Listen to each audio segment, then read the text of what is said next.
Bonsoir, on se retrouve ce soir pour une vidéo très spéciale, la première d'une longue série je l'espère. Je vais essayer de filmer une série où je suis des routines d'autrices célèbres, vivantes ou pas, mais on commence avec une bien vivante. Ce soir on commence avec Virginie Grimaldi. Là je suis trop heureuse de commencer cette série. Salut, moi c'est Carrie. En ce moment, je suis en train d'écrire mon premier roman. Ça fait 8 ans que j'écris, ça fait 8 ans que j'essaye d'écrire des romans. J'ai essayé d'écrire dans plusieurs styles différents et je suis arrivée aujourd'hui jusqu'au style de la cozy romantasy. Donc j'écris un roman tout cosy, tout doux pour les anxieux comme moi. Je suis toujours à la recherche de routines à suivre puisque moi-même, je n'en ai pas vraiment. Ça dépend des périodes. Parfois j'écris comme ci, parfois j'écris comme ça. Je fais un peu quand j'ai le temps. Ce qui n'est pas forcément le meilleur. J'aimerais bien trouver une routine qui me plaît, donc je vais en tester plein et puis on verra s'il y a des choses que je retiens. J'ai fait pas mal de recherches pour Virginie Grimaldi. Alors, j'ai honte d'annoncer que je n'ai pas encore lu de roman de Virginie Grimaldi. Pour mon excuse, je vis à l'étranger depuis 8 ans. Voilà, mais ce n'est pas une excuse totale, puisque je crois qu'elle est numéro 1 en France.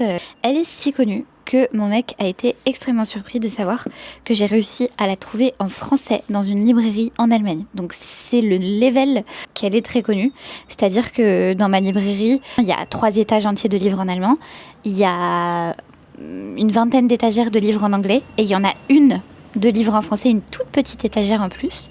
Et dedans, il y a 15 livres en français qui se battent en duel. Et il y en avait 2 d'elles. Je les ai tous pris, désolée pour les autres à Cologne qui cherchaient du Virginie Grimaldi, mais je pense que en fait tout le monde en a dans sa bibliothèque. J'aurais pu demander à mes potes, elles m'en auraient filé aussi. Mais j'aime bien surligner les livres que je lis, etc. Donc voilà, je me suis fait l'honneur de m'en offrir 2. J'ai trouvé Il est grand temps de rallumer les étoiles et Les Possibles.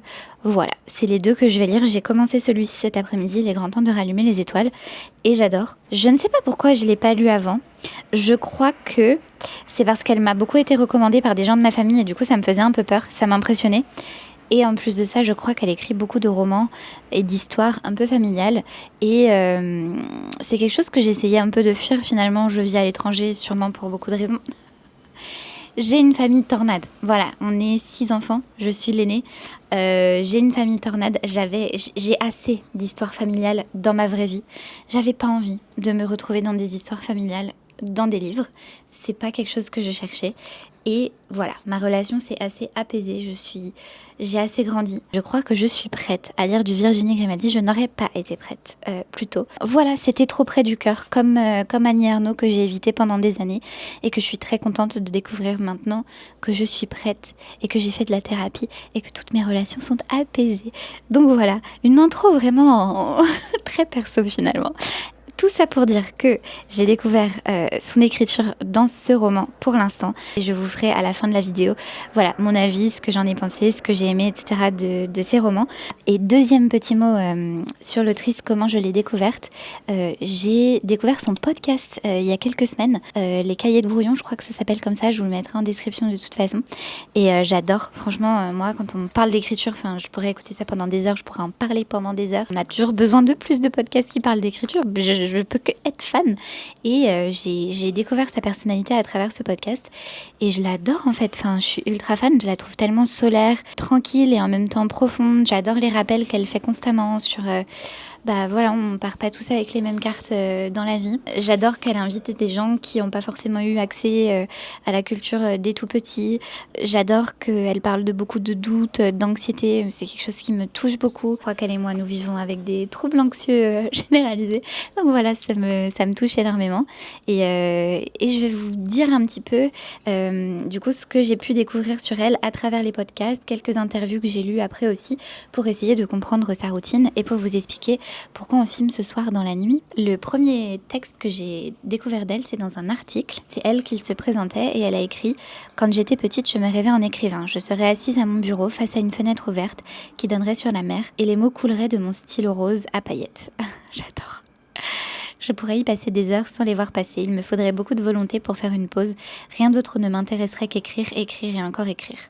Je ne suis plus petite et même si j'ai réalisé la plus belle partie de mon rêve, la réalité s'est offert quelques écarts. Mon bureau est bien placé face à une fenêtre, le mien aussi, bien évidemment. Mais elle donne sur le jardin des voisins et je peux vous assurer qu'ils sont bien moins inspirants que la mer.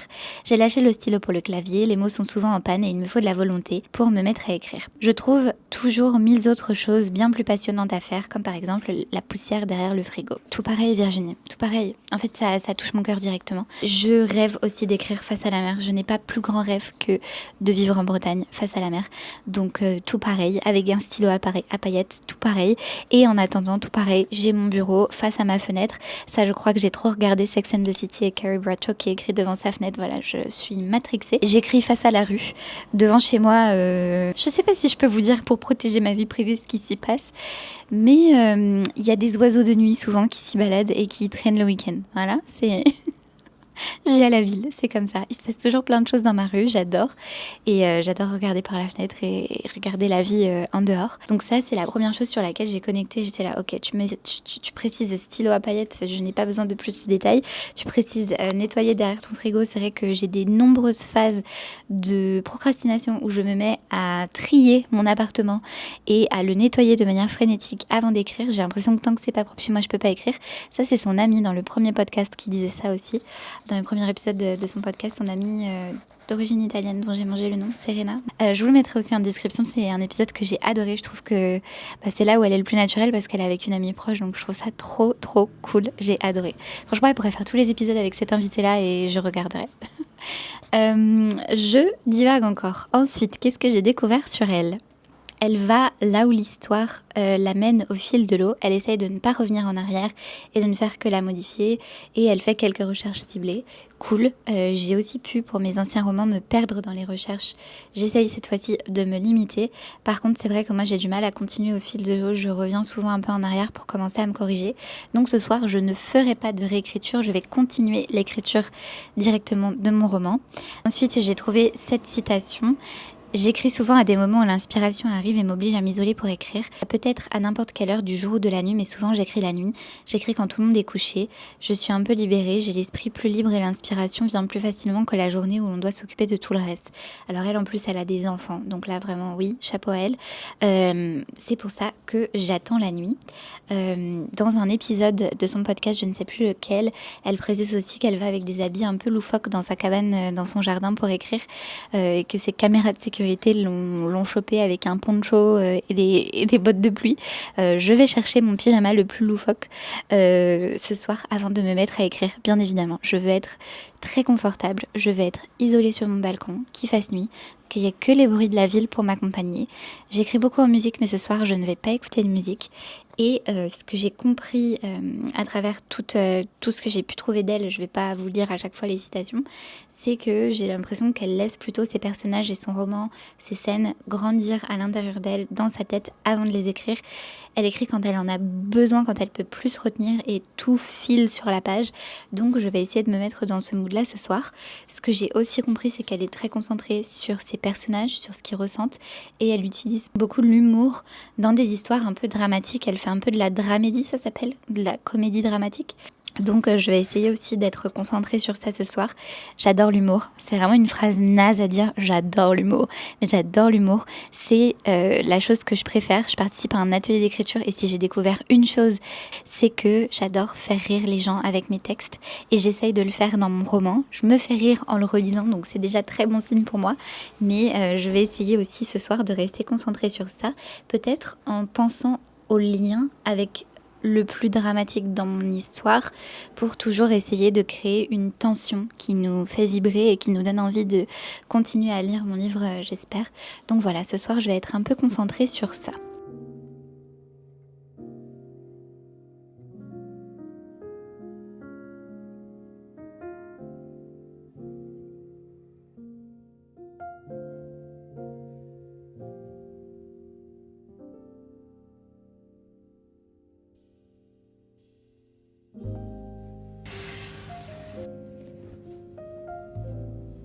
Bon écoutez, niveau tenue, j'ai mon t-shirt rose qui me fait penser au premier épisode de Gilmore Girls quand Lorelai elle arrive habillée n'importe comment au lycée de sa fille.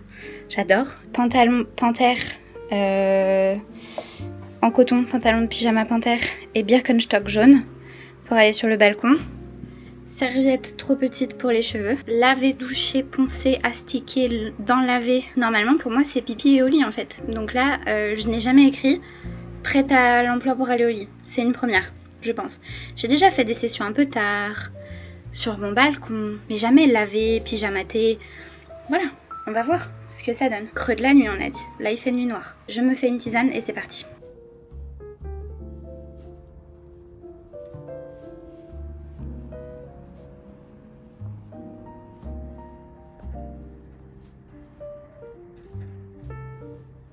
Je vais parler tout bas à partir de maintenant parce que mes voisins dorment. Enfin, ils font ce qu'ils veulent, peut-être qu'ils dorment pas, mais il est tard. Je me suis faite une petite tisane menthe poivrée parce que je n'ai pas pu trouver, malgré mon stalking intensif de son Instagram, une boisson qu'elle aimait bien. J'ai vu pas mal de bouteilles d'eau, j'ai pas vu grand chose d'autre. Par contre, j'ai vu qu'une fois, elle regardait la Star Academy. Donc j'ai pris ma plus belle tasse Star Academy à paillettes. Voilà, une bouteille à la mer. C'est pas sûr qu'elle suivait toutes les saisons, mais ne sait-on jamais. J'ai ma petite tasse Star Academy. Et voilà, je vais ouvrir mon ordinateur. Oula, on va baisser la luminosité là. Alors, on est le dimanche 2 août. Il est 22h20. J'ai 24 824 mots sur mon manuscrit. Il n'y a plus qu'à. Je vais essayer de bien réfléchir avant d'écrire. Et on va voir où cela me mène. Je suis un peu excitée. C'est la première fois que je fais ça. Face à la nuit, le soir. Face à la vie, il y a quelques petites fenêtres éclairées. Voilà, avec mes petites lampiottes autour. J'aime trop. Écoutez, pour l'instant, on part sur un bon mood. Que les jeux soient avec nous. Bonne session à nous. C'est parti.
Écoutez, je me sens super bien.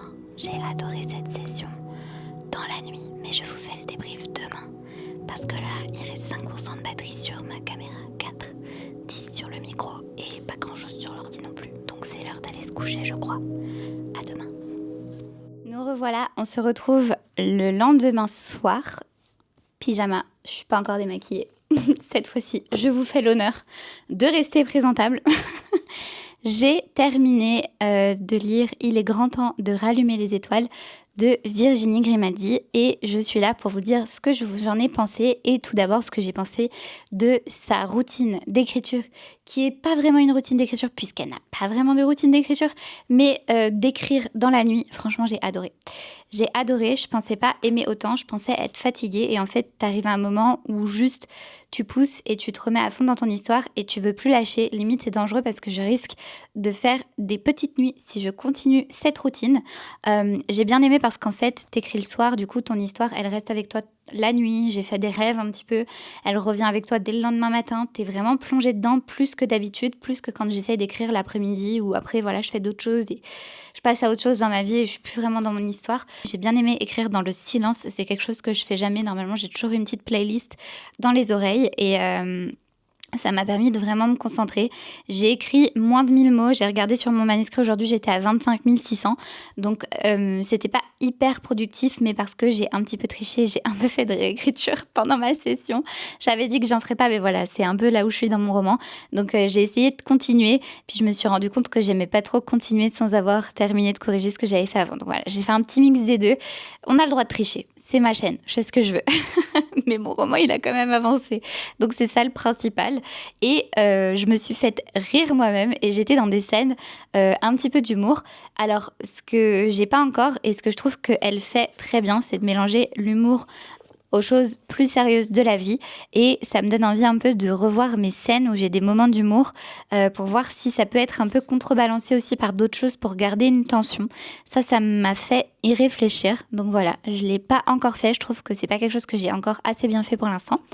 Donc voilà pour la routine de Virginie Grimaldi. Franchement, c'est validé à 100%. Et ce que j'ai pensé de ce roman, ce que j'ai adoré, c'est qu'on traite de sujets difficiles, on traite de parcours vraiment pas linéaires, ça parle de crises d'angoisse, ça les décrit vraiment bien. Les personnages sont pas forts et invincibles.